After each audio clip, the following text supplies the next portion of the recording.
O fato é que essa desintegração desse tecido social provocou o questionamento de instituições há muito consolidadas no período medieval.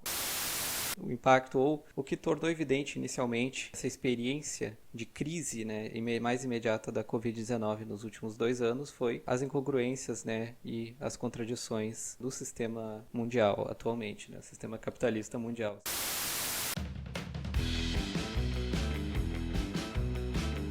Salve nossos ouvintes, bom dia, boa tarde, boa noite. Esse é o terceiro episódio da terceira temporada do Storycast. É um episódio muito especial, porque nós conseguimos a façanha de reunir os 4 Storycasters. Estamos aqui eu, Lucas, também o Gabriel Giacomazzi, o Guilherme Zábio e o Kelvin da Silva, para um episódio muito especial, quase que, digamos assim, uma reedição do nosso episódio inaugural. Vamos falar hoje sobre a questão da peste, da doença, como é que a sociedade reage a essas questões, né? Mas antes, vou passar então para o Gabriel, que vai falar um pouco sobre o Apoia-se, nossa plataforma de apoio financeiro, e algumas outras questões. Obrigado, Lucas. Muito feliz de estar aqui compartilhando esse espaço, né? Um milagre mesmo, né? Nós 4 finalmente reunidos num episódio para tratar justamente dessa ocasião tão especial, né? Justamente 2 anos de Storycast. 2 anos atrás, aproximadamente, né, em abril de 2020, quando estava se inaugurando esse período trágico, né, da nossa história recente, né, a pandemia de Covid-19, a gente estava ali, né, também iniciando o Storycast, sem saber muito o que aconteceria no futuro, sem saber que perspectivas a gente teria, né. Mas antes da gente partir para esse assunto e para essa conversa, que com certeza vai ser muito interessante, eu gostaria, justamente, como o Lucas anunciou, de falar do Apoia-se. E, gente, o Apoia-se, né, é a nossa plataforma de financiamento coletivo, né, de coleta de recursos para continuar trazendo, enfim, né, muitos conteúdos para vocês na forma de podcasts, na forma de postagens no Instagram e em todas as nossas redes, né. Inclusive agora a gente tem um TikTok que vocês podem seguir e os links estão todos lá no nosso Instagram, que é a nossa rede principal.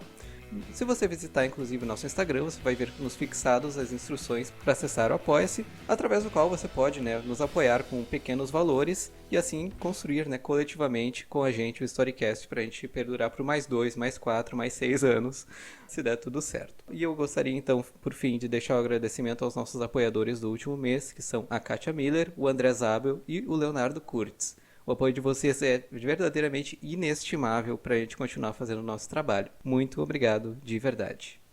Bom, então é isso, né? Um episódio muito especial, não só por estarmos nós finalmente os 4 aqui no mesmo ambiente virtual, gravando juntos pela primeira vez, acredito, mas inclusive muito marcante porque estamos quase completando 2 anos de Storycast. Mês que vem, se não me engano, nós completamos 2 anos dessa nossa empreitada. E esse problema, essa lástima de nunca termos nos encontrado fisicamente, né, apesar de estarmos juntos aqui no ambiente virtual, a gente nunca se encontrou presencialmente, os 4 membros aqui do Storycast. Né? Isso se deve justamente à questão da pandemia, né, da Covid-19, que nos assola aí há 2 anos e aparentemente está chegando a um final. Né? Eu vi ontem à noite, ou hoje pela manhã, que aqui na cidade de Porto Alegre, de onde nós gravamos, né, pela primeira vez em 2 anos, a gente passou 24 horas sem mortes registradas pela Covid. Né? Então é uma notícia que nos traz muito otimismo e nos demonstra uma possível luz no fim do túnel, né? Queria começar nossa conversa justamente nesse sentido, né, gente? Primeiro, perguntando para vocês, né, bem particularmente, como é que vocês estão sentindo esse aparente final da pandemia, como vocês estão sentindo ele historicamente, como vocês estão se sentindo nesse momento. E já puxando aí nossa conversa para ramos mais historiográficos, né, vamos pensar como é que aparentemente a Covid influenciou o mundo em relação a como é que nós sabemos pela história que outras pandemias e epidemias influenciaram o mundo, o modo de viver e organização social e, enfim, filosófica até da humanidade em relação ao que estamos vivendo hoje. Como é que a gente pode comparar o nosso tempo presente com as coisas que a gente conhece através dos livros e relatos e fontes históricas que a humanidade já passou? Então, senhoras e senhores, muito bom dia, muito boa tarde, muito boa noite. Kelvin aqui falando. Pergunta do Zab muito boa. Eu fico pensando como é que a gente vai concluir a pandemia, né? Ou seja, em termos inclusive individuais, né? Eu não sei como é que eu concluo a pandemia, eu não sei o que que eu penso ainda com relação a como é que eu estou sentindo, como é que as coisas. Porque, de certa maneira, a gente se acostumou, né, com essa. Já são 2 anos, afinal de contas, se acostumou com esse contexto, mas também, por outro lado, parece que a gente tem uma consciência muito clara de que é um contexto passageiro, né? E muito mais do que talvez em outros momentos da história, a gente enfrenta isso sabendo que vai acabar.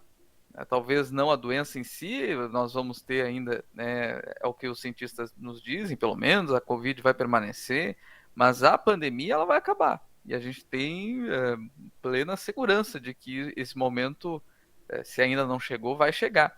Né? Ou seja, temos consciência de que essa é uma experiência histórica passageira. E aí eu fico me perguntando se em outros momentos da história essa consciência existia para outras epidemias, para outros surtos epidemiológicos. E eu acredito que não. Né? Pelo menos, por exemplo, no caso da peste negra, havia a peste negra, eu digo, o primeiro grande surto na Europa medieval de 1347. Havia uma consciência mais ou menos bem estabelecida de que aquilo era uma... Bom, na realidade existem várias interpretações, né, ao longo do período medieval do que era a peste negra.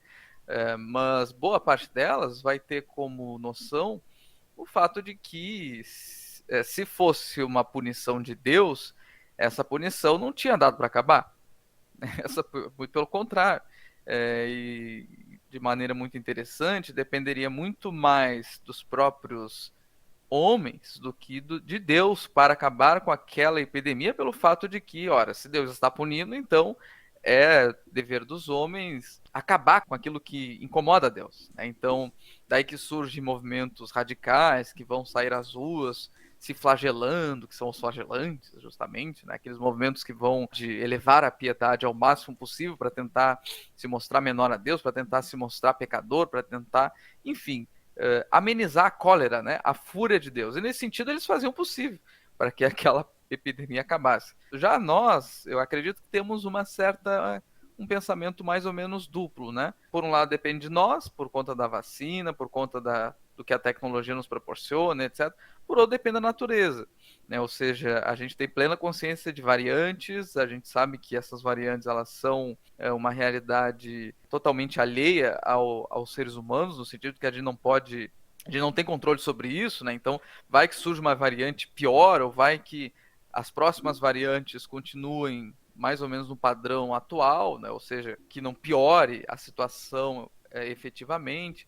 Enfim, vivemos, eu acho que, em relação aos medievais, muitas formas de perceber, né, esse acontecimento e que coloca tanto no terreno humano quanto no terreno da natureza. Naquela época se colocava, em parte, no terreno humano, mas em função do terreno divino, sobrenatural, sobretudo. Né? Enfim, não sei como é que está sendo também a percepção de vocês. Pois então, né, para mim, eu vou dizer que agora eu tô numa certa fase do certo constrangimento social, né? Porque tem um decreto, né, em várias cidades, como Porto Alegre, como Lajeado, outras cidades aqui do Rio Grande do Sul, de que não é mais obrigatório a utilização de máscaras em espaços abertos e fechados, somente em espaços como hospital, clínicas geriátricas e coisas do tipo. Então, assim, é uma questão de que você sai na rua e a maioria das pessoas, enfim, se antes já não usavam, agora, de fato, a grande minoria vai usar máscara, né? Eu sou parte dessa minoria, mas, enfim, eu me questiono, assim, todo dia, sabe? De até quando que eu vou usar máscara, né? Porque eu acho que ainda, sabe, tem um certo risco, ainda acho que é um sacrifício pequeno que eu posso fazer, mas, assim, é uma questão, digamos assim, não sei se é subjetiva a palavra, mas, assim, é uma questão que eu vou decidir, sabe? Porque o vírus em si, ele vai estar em circulação, né? Como são com outras doenças, né? Como o vírus da gripe está em circulação, né? Eu usar máscara vai reduzir a chance de eu me infectar, mas será que eu quero usar máscara o resto da minha vida? Eu não sei. Então eu tô nessa fase ainda eu ainda me sinto constrangido de sair sem máscara, de passar a viver como era antigamente.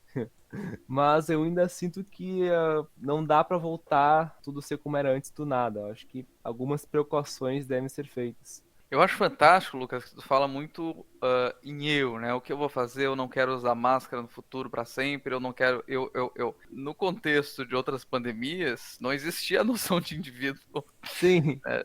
De maneira que as pessoas vivenciavam essas experiências epidêmicas de uma maneira muito, evidentemente, que coletiva, e, portanto, por ser coletiva, a própria solução desses problemas passava pela coletividade. O que não é muito bem o nosso caso. A gente sabe que eticamente a solução passa pela coletividade, que é todo mundo usando máscara, mas não há essa consciência nas pessoas, né? Em parte, pelo menos, das pessoas. Elas não pensam na coletividade como uma forma de solução, o que os medievais certamente, de certa forma, faziam, né? Não como uma forma de solução, mas como um meio. Não havia uma forma individual, né? Individualista de pensar no que teria sido a peste negra, por exemplo. Independente das interpretações. Tudo para perpassar pelo coletivo. Hoje não. Eu Sim. posso não querer usar máscara, eu posso, inclusive, instigar outros a não fazê-lo. Não, essa questão da noção do indivíduo, né? Tu tá citando as sociedades, enfim, do medievo, né? A noção que nós temos hoje em dia de indivíduo, e eu vou tentar não ir muito para a filosofia, mas é uma questão da sociedade moderna, né? Burguesa, capitalista, né? Ocidental, enfim, tem toda uma longa discussão que acho que daria para fazer um episódio inteiro sobre isso. Mas de fato é uma coisa que hoje em dia as pessoas se pensam muito, né, como indivíduos. E o que não quer dizer que a gente não vive em sociedade, né? Então, essa questão do coletivo, ela também é discutida mesmo hoje em dia, mas para algumas questões, assim como a questão da discussão da vacinação, né? Envolve muito o pensamento coletivo. Né, de que muitas pessoas falam que não quero me vacinar porque é uma escolha minha, só que o problema é que as escolhas individuais, né, elas têm consequências coletivas, né? Então tem um certo debate social, né, de que se é certo a pessoa poder escolher se vai se vacinar ou não, né? Porque, claro, é uma coisa individual, num certo aspecto, né? Porque ela ir lá no posto se vacinar, mas se ela não fizer isso, ela está trazendo um risco para a sociedade em si. Então, não é só individual, né? Tanto que esses limites entre o indivíduo e o coletivo, né, eles não são tão definidos assim, né? Porque as coisas geram consequências.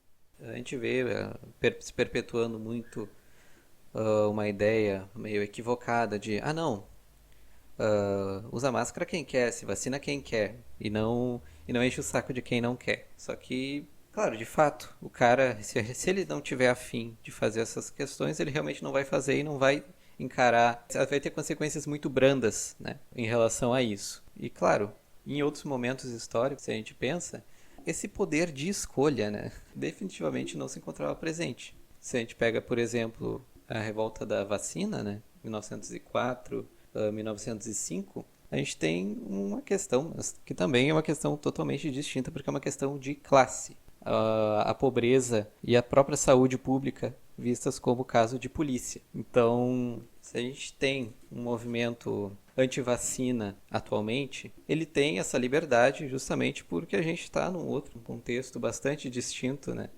Com classes sociais diferenciadas, com uma circulação de informações muito diferente da que a gente tinha lá em 1904, na qual a raiz do problema estava justamente na falta de informação, falta de instrução e também na própria truculência e na violência do Estado higienista, né, no Rio de Janeiro daquela época. E se a gente pega atualmente, passa-se, né, acho que o processo que se passa de uma falta de informação para uma desinformação. A partir até, a gente pode dizer, de um excesso de informações provocado pela grande explosão da internet nos últimos anos, né, que permite uma concorrência indevida, até eu diria, da narrativa científica com outras narrativas de cunho conspiratório, né, da coexistência e da aparência de que elas teriam algum tipo de equivalência nessa arena de debate que é a internet, né.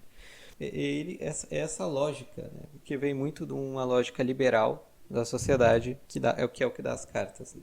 Eu só quero comentar que essa questão da revolta da vacina, ela serve, né, para comparar, justamente para a gente poder pensar, né, o que é diferente, o que é em certa medida comparável, né? Porque na revolta da vacina, a gente tem que ter bem noção de que o governo do Rio de Janeiro, ele fazia que profissionais do governo entrassem na casa das pessoas e obrigassem elas a se vacinarem, né? E não tinha interesse público, né, de ter uma, digamos assim, uma educação, né, de explicar qual era a função da vacina. Então tinha uma visão, assim, bem, né, de classe, como o Gabriel falou, né, de higienizar uma população pobre, né, que estava sofrendo uma epidemia. E o objetivo, Lucas, é bom, só que eu posso acrescentar, dessas classes altas em fazer isso, não estava em salvar a vida daquela população, né? Não era uma preocupação em termos de saúde pública exatamente, mas sim tornar Rio de Janeiro o mais parecido possível com as capitais europeias, o que necessariamente se relacionava com a saúde das elites. Afinal de contas, se as classes populares fossem todo aquele antro de doenças que eles pensavam ser, e se assim permanecesse, eles não apenas se afastariam, né, do seu ideal higienista, europeu, etc., mas também afastariam eles mesmos de poderem se contaminar com certas doenças. Né? Quer dizer, o que eu quero dizer é que eles não tinham a preocupação pública no sentido de que temos que vacinar todos para preservar vidas. O que pressupunha ali não eram os direitos humanos, a salvação das pessoas, etc. O que pressupunha era a salvação, talvez, de um grupo social e a afirmação, sobretudo, de uma ideologia. Né, de uma visão de mundo que era uma visão elitista, baseada na Europa e etc. O que não temos hoje, assim, de forma. É claro que quando a gente vivencia a nossa pandemia em termos de grupos sociais, vai ter diferenças significativas. Né? A gente sabe que os grupos mais pobres são os que morrem mais. E assim é porque são os mais vulneráveis em termos de nutrição, porque são aqueles que mais se expõem também em termos de trabalho, né? Não tem condições de ficar em casa e tal. Mas também nós esperaríamos de certos grupos de classes médias e médias altas ou de classes altas uma postura mais intelectualizada e científica com relação à vacinação, o que não acontece, porque justamente estão imbuídos de uma lógica também liberal, como vocês estão falando, individualista, que vem o indivíduo como o Deus Supremo, que tudo pode e toda aquela coisa, e aí não importa se ele está ou não ferindo, né, a esfera pública ao decidir por si mesmo não usar uma máscara ou não se vacinar. Afinal de contas, o indivíduo fala muito mais alto. Isso também se relaciona com esses movimentos conspiracionistas, porque esses sujeitos também negam a coletividade. No momento que eles estão dizendo que as vacinas são erradas, que as vacinas causam doenças, que as vacinas são ruins, e no momento também que eles tentam incutir isso na população, eles também estão se afastando de um mundo coletivo na medida em que eles se isolam da responsabilidade pública e a negam, o que é muito pior. Né? Ou seja, de certa maneira, é também um triunfo da lógica liberal no nosso tempo. Grupos, inclusive, que não são os maiores afetados pela doença, né? Negam a ciência, mas correm para o hospital quando estão passando mal. Exatamente. E Isso para o hospital privado. muito providencial, Kelvin, falar sobre mortalidade, né? Porque, de fato, né? Em todas as épocas, mesmo no medievo, em todas as épocas, o povo mais afetado, né? Onde mais se incidia a mortalidade das doenças, isso também se demonstrou no caso da Covid, foram os mais pobres, né? Por mais que tenha se difundido, né? E a gente vê nas famosas danças da morte no medievo, né? Aquelas representações do rei dançando com o pobre, né? E ambos mortos, né? Ou seja, a peste implacável que pega a todos, que não perdoa nem o rei, nem o mendigo.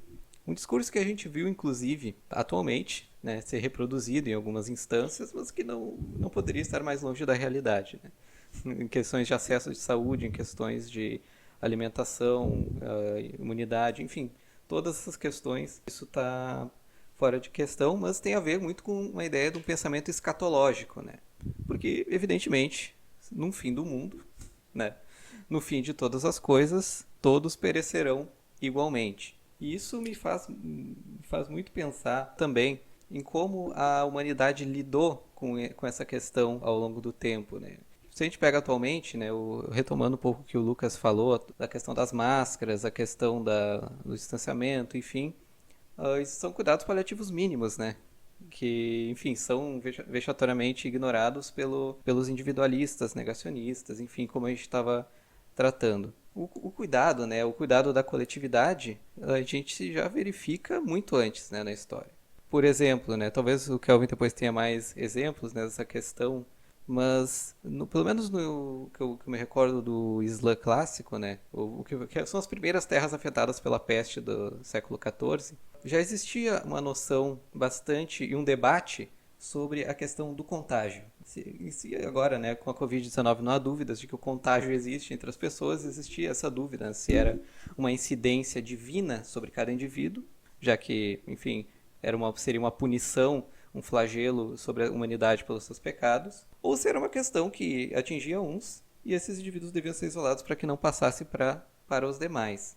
E eles recorriam, inclusive, em termos religiosos, né? A gente vai ter ali o Ben Hatib, que vai ser um dos grandes compiladores aí de relatos sobre a peste, né? Que ele vai construir dentro de uma grande produção a partir do século XIV de tratados sobre a peste. Ele vai recorrer, inclusive, a hadiths, né? Ditos do profeta, para justificar, vejam só, isolamento social e afastamento entre os indivíduos, né? Ele vai citar um hadith que o profeta teria dito, que diz o seguinte: os saudáveis, né, não devem realizar as suas abluções com os doentes, né, a sua purificação ritual com água. Então havia, né, já nesse período algumas noções de saúde voltadas para a coletividade.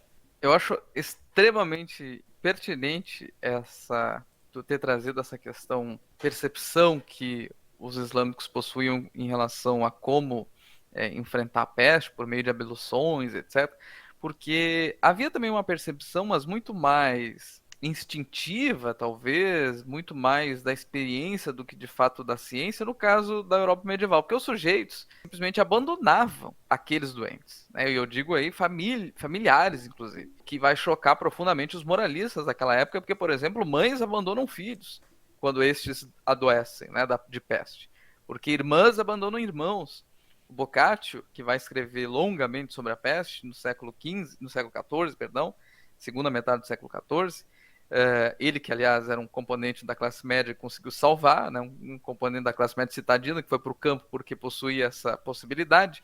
O Boccaccio vai tratar da estupefação que aquela sociedade assistia, sujeitos que abandonavam os seus entes queridos, o que contribuía para a desintegração, um tecido social que era marcado profundamente, séculos e séculos e séculos, por toda uma ritualística de como lidar com a família, de como tratar religiosamente, de maneira cristã, o seu filho, a sua irmã, etc, etc. Então, aquela peste foi escatológica, apocalíptica mesmo, no sentido de que desintegrou esses ritos. O fato é que essa desintegração desse tecido social provocou o questionamento de instituições há muito consolidadas no período medieval. Instituições essas que, inclusive, alguns historiadores vão dizer que a peste, enfim, desintegrou ou, ao menos, corroeu de tal maneira essas instituições que acelerou o processo do fim do feudalismo, entre aspas, que acelerou o processo de uma mudança quase que radical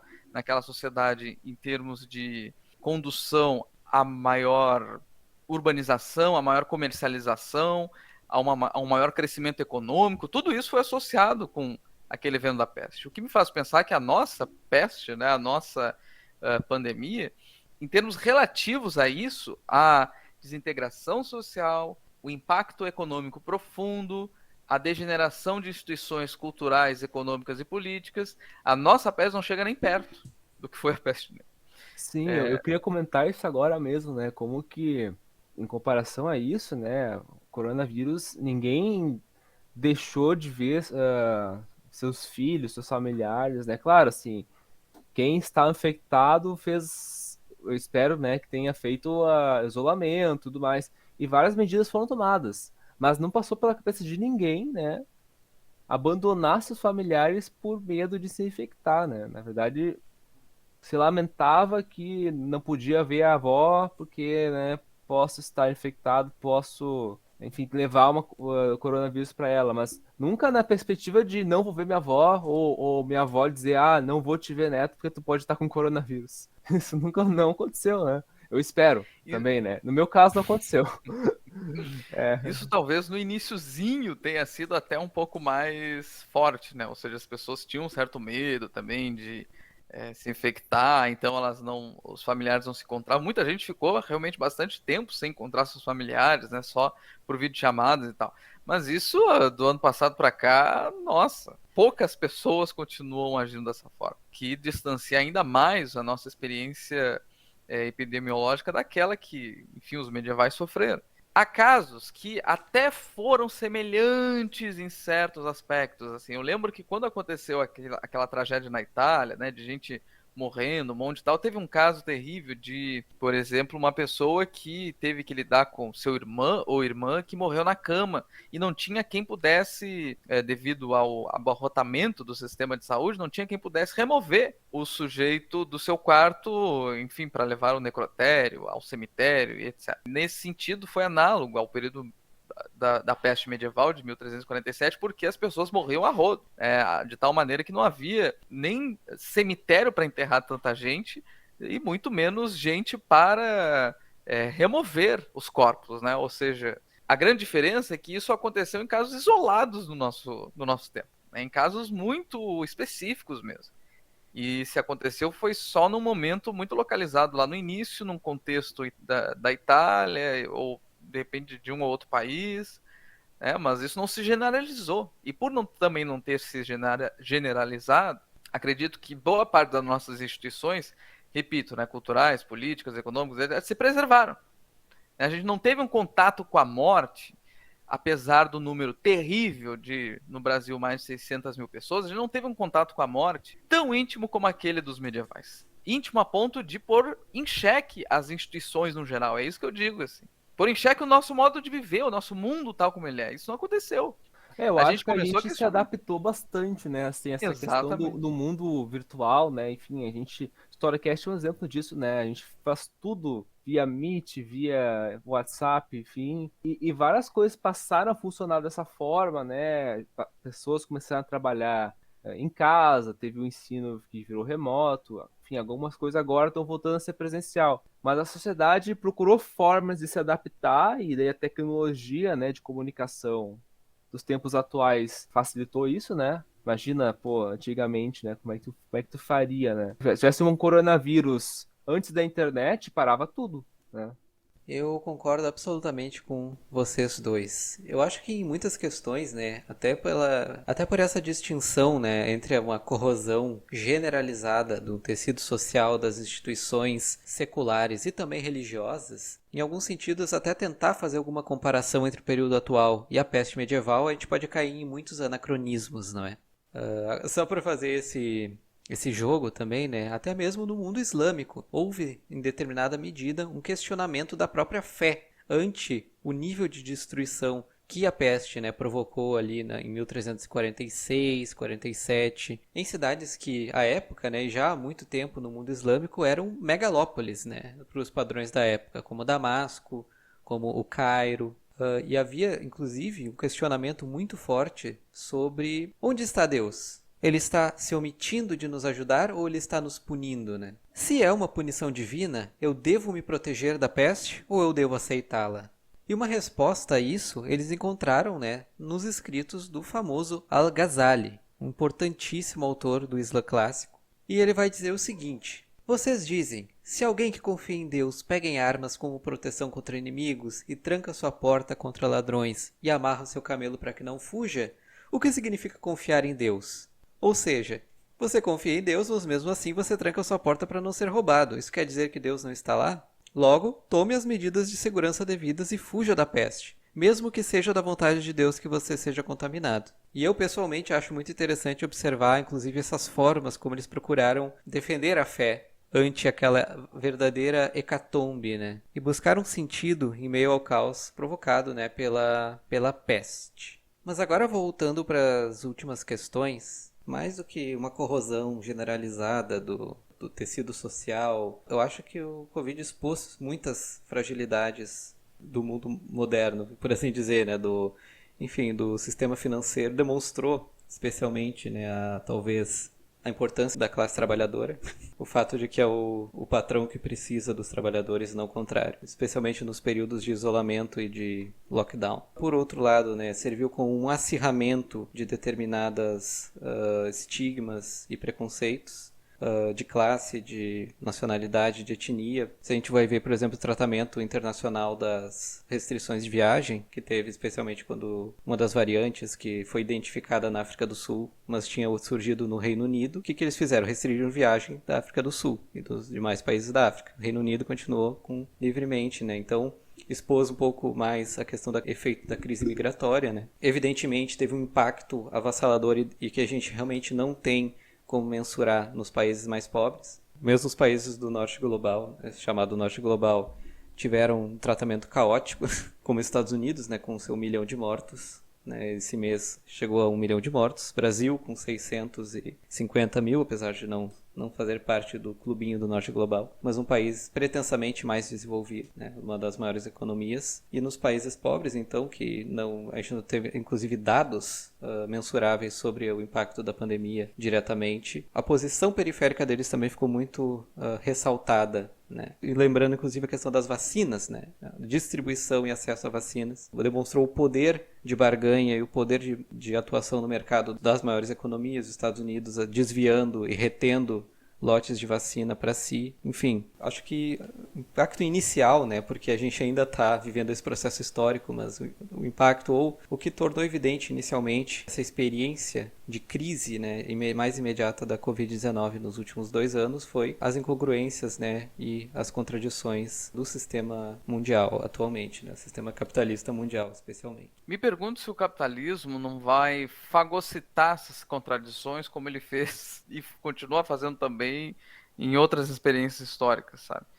Quer dizer, o capitalismo não vai conseguir superar essas contradições no sentido de impedir, inclusive, que elas sejam apropriadas por grupos populares, porque são, como tu disse, já perfeitamente, né?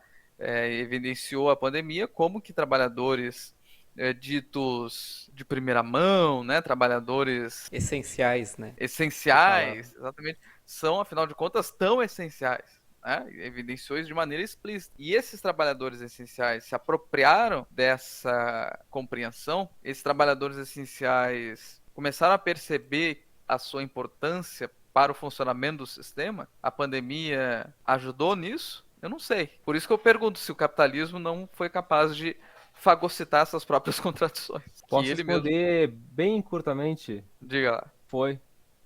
Foi? Foi. Eu não percebo, sabe, eu acompanho um pouco o movimento sindical, eu não percebo essa compreensão de que, agora percebemos como o nosso trabalho, como nossa força é essencial e então como que o poder está nas nossas mãos. Eu não vejo isso. Eu queria perguntar, já que estamos aqui na chamada com 2 professores em atividade, né, que passaram por esse período de adaptação de trabalho, né, enfim, me refiro ao Guilherme, né, e o Kelvin, né, já que vocês trabalharam com professores durante a pandemia, estão trabalhando nesse momento, né, e eu não sei se esse professor era considerado trabalho essencial, né, mas uma certa perspectiva né? Como é que vocês passaram por isso, né? Como professor, né? Como é que foi o trabalho de vocês, a adaptação ao modelo remoto, IAD, e como é que está sendo agora que deve estar voltando ao presencial? Olha, acho que dá para te responder, Lucas, em várias esferas, assim. Acho que como professores de história, a gente pôde utilizar, assim, um ponto, entre aspas, positivo, né? A gente conseguiu fazer o aluno se perceber um agente histórico participando indiretamente de um período histórico, de fato, né? Como um agente que está vivendo aquilo. E aí dava para se fazer atividades relacionando, eu fiz mesmo, relacionando com a peste negra, né? Questão de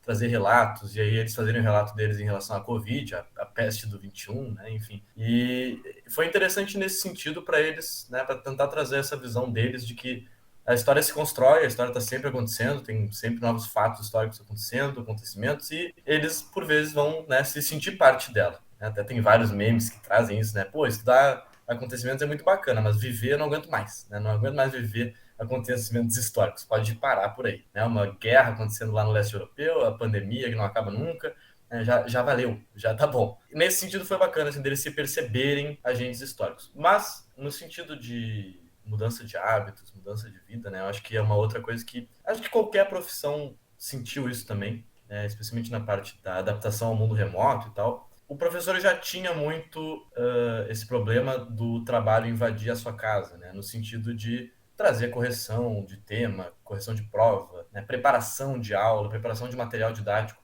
para casa. Né? As horas aula que tu trabalha, né? Oficialmente trabalha, é maquiagem, né? Porque na verdade tu trabalha muito mais em casa. E o que eu senti durante a pandemia foi justamente uma invasão muito maior, né? Porque a gente até brincava, o cachorro invadiu a aula, no meio da aula entrou latindo no quarto. Na verdade não, na verdade a aula está invadindo a tua casa. Né? Então a gente tinha muito esse momento assim de não saber a hora de parar. Você já tinha antes que corrigir prova, preparar atividade, agora tinha que responder e-mail de aluno, tinha que responder recado na sala de aula, tinha que conversar com um pai online que estava questionando a prova, alguma coisa nesse sentido, né? Então, se romperam algumas barreiras no ensino, né? Que antes, às vezes, a própria coordenação, a direção filtrava, né? E não chegava no professor. E por se ter esse mundo mais digital, que antes a gente comentava justamente, né?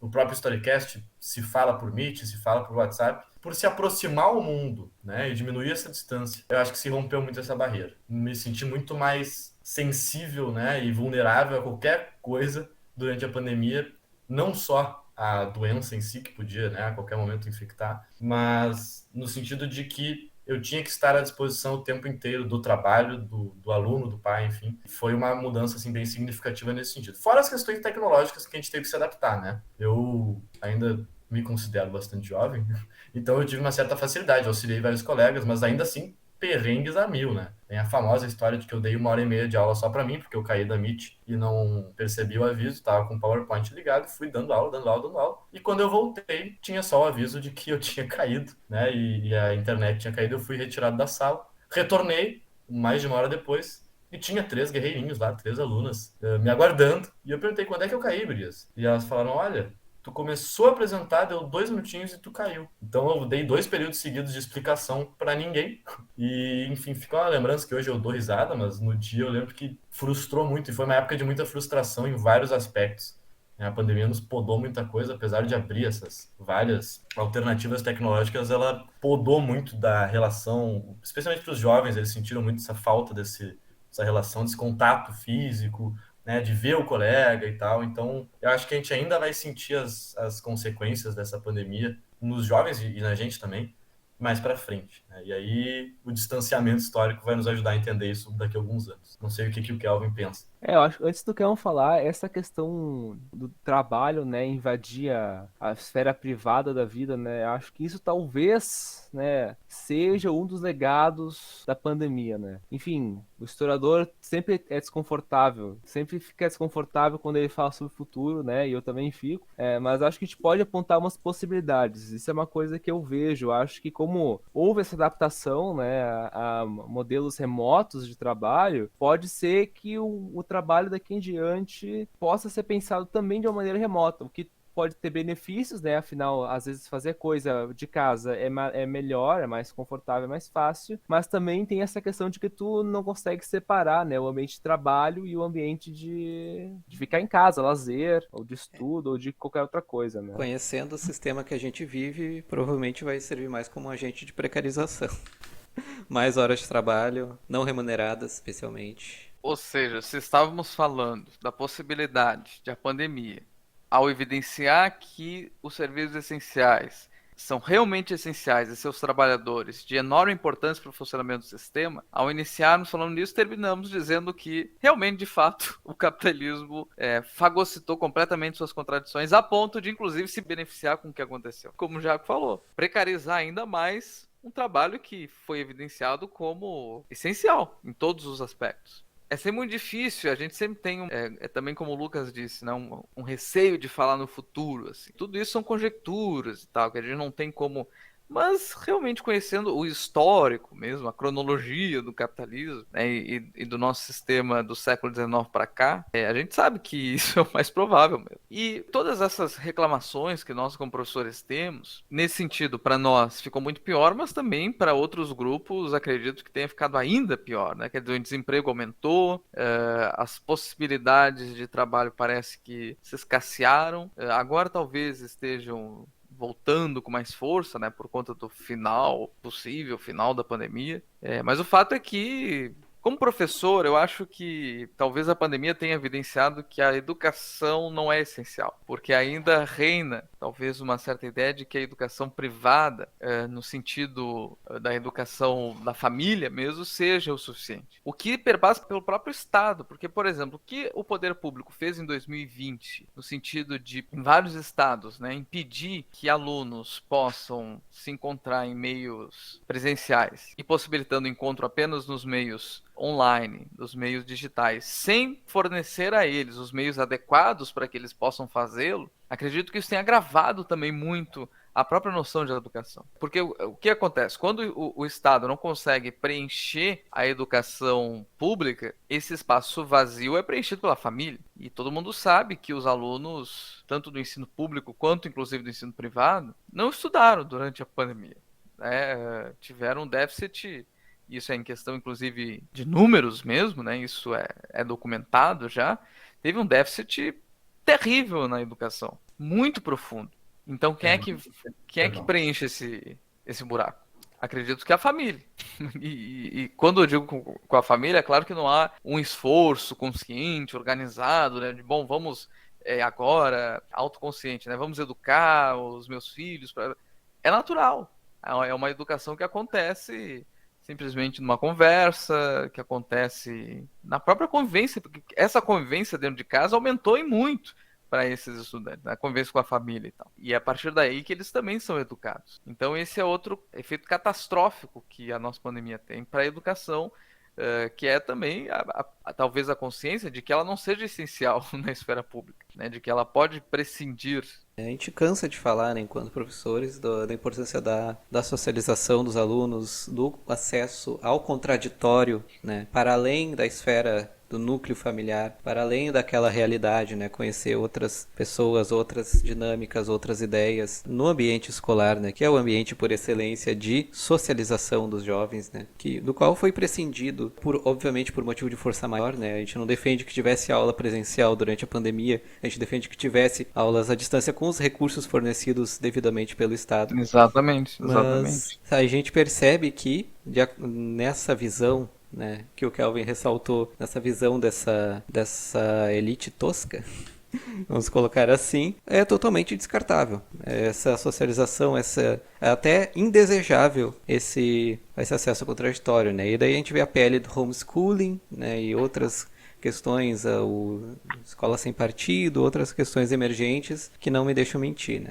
Exatamente, porque uma das pragas dessa pandemia foi também criado nas instituições, por ter estabelecido justamente a ideia de que a educação é prescindível em termos públicos, também que se criou a possibilidade de que o EAD se torne mais comum. E o AD se tornar mais comum é uma praga, isso é uma praga, isso é terrível. Todos os aspectos de uma educação pública, crítica, de qualidade, que possa fazer os sujeitos, como o Jaco falou, se exporem ao contraditório, posso fazer os sujeitos pensarem. Isso é catastrófico, porque o EAD, e nós como professores vivenciamos o EAD, a gente sabe que ele é extremamente limitado nesses aspectos. É um professor que projeta ali o seu PowerPoint e vai falando, sem a possibilidade de saber o que os alunos estão pensando, como é que os alunos estão reagindo, o que eles estão fazendo.